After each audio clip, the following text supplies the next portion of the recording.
Hello, Dr. Michael Arnhem here, and Bernard the Barrister Bear. Hello! And this video is called Where Have All the Juries Gone? Where have all the juries gone? Quite right, Bernard. Yes, we've already had previous videos about where have something or other gone.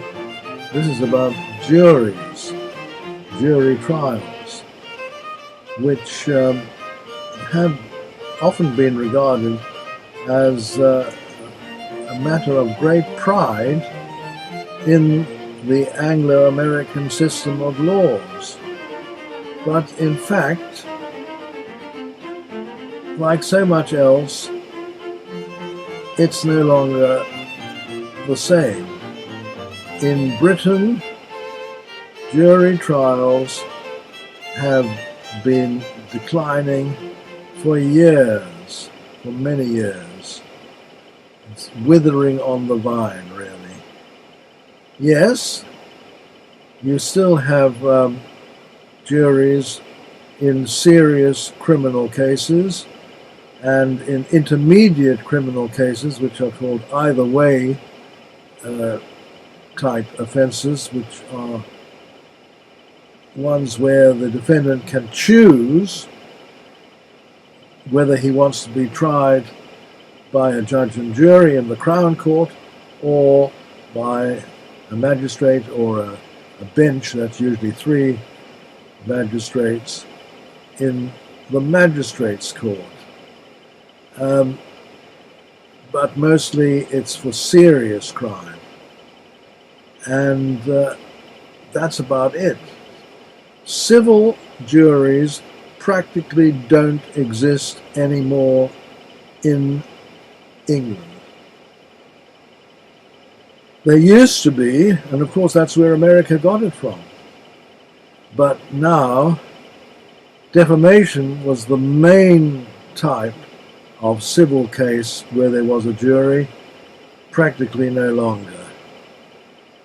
If you are suing the police for something like false imprisonment or malicious prosecution, yes, you can get a jury trial, civil jury. But otherwise, civil juries have more or less disappeared. That's not the case in America, where the Constitution enshrines the right to a jury trial as one of the main protections of the citizen. It's a seriously regarded civil right. It's right there enshrined in the Constitution. Not only for criminal cases, any criminal case or criminal prosecution which would carry a 6-month prison sentence or more will be heard by a jury, judge and jury. So only petty crimes are excluded from that. And that's both at state and federal level. But in addition, most civil cases, civil lawsuits, are heard by a jury as well. And the 7th Amendment says, in any case involving property worth at least $20. Well, that was over 200 years ago.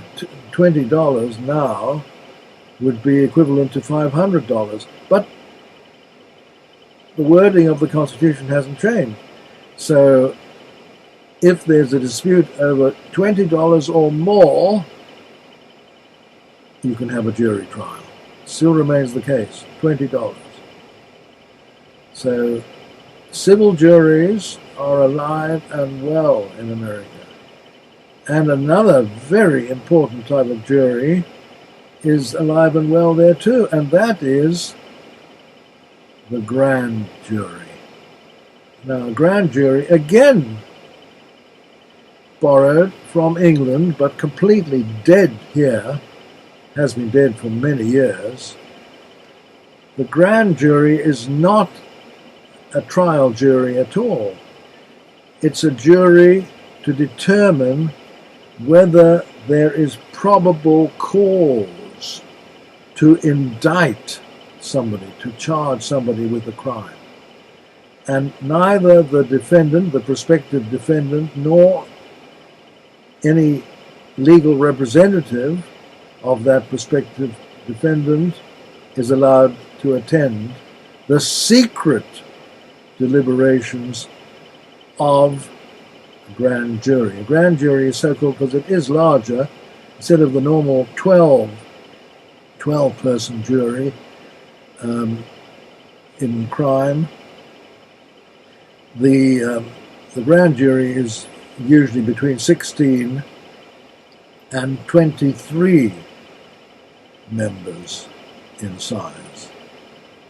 And it's been said, because it's controlled by the prosecution, it's been said that a grand jury will indict a ham sandwich. Well, as far as I know, it never has. But maybe it would indict a ham sandwich on the grounds of it's not being kosher, I don't know.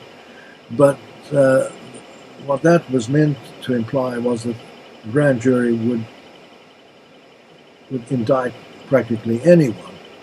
Well, maybe, but of course that person would have to actually stand trial and be properly tested, and then they would be represented by a lawyer and witnesses and so on, which they're not allowed to bring to the grand jury. They're not allowed to be there themselves. But the grand jury has completely disappeared in England. So juries are alive and well in America, not in England. And a very important difference as well is this, that in America they stress that evidence, facts, are the province of the jury. Law is the province of the judge. And the judge certainly cannot tell the jury what to think about the evidence, which witnesses are more credible than others. Cannot do that at all. Whereas that is done all the time in Britain. Judges telling the jury all the time which witnesses are more credible. Completely wrong. And as far as the law is concerned, the jury is supposed to follow whatever the judge says is the law.